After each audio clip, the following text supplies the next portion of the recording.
Mapagpalang araw sa lahat. Guys, kung nandito lang po kayo sa may Makabling, Santa Rosa po, dito po sa may Bike World, sa may Rev Zone, pasyalan nyo na guys, available na po dito. Ito po yung Mio Gear S. Yan, ito na po yung bagong-bago.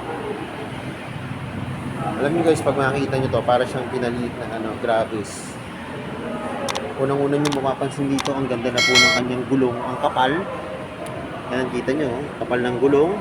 Ang sukat na nito ay 110. 110 by 70.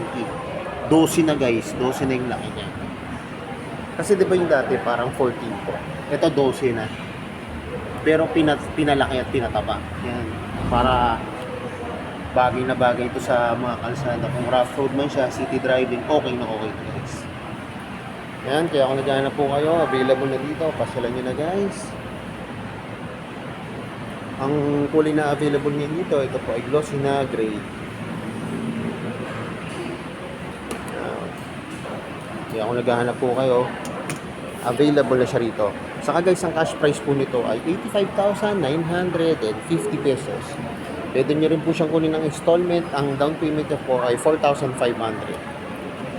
Ipopost ko na lang po guys kung magkano po yung kanyang 12 months, 24 months, at 36 months. May USB outlet, pockets,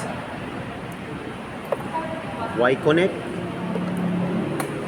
Ito po yung kanyang gauge panel. Digital na po. Ayan, napakaganda.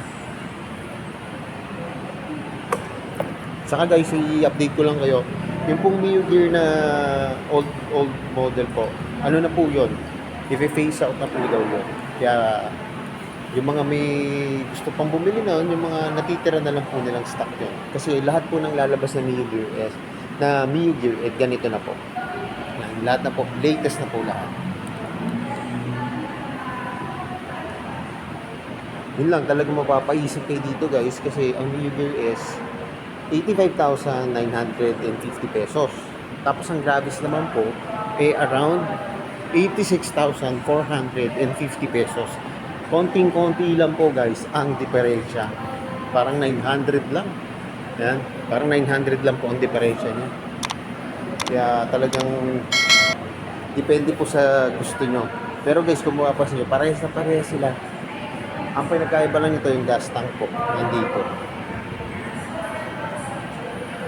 Kaya guys, pasyalin nyo na, follow na rin po ako sa aking TikTok account. Po guys, pasyalin nyo na guys dito sa Bike World, dito po sa Makabling, Santa Rosa. So yan guys, hanggang dito lang. God bless, ingat po palagi, ride safe folks.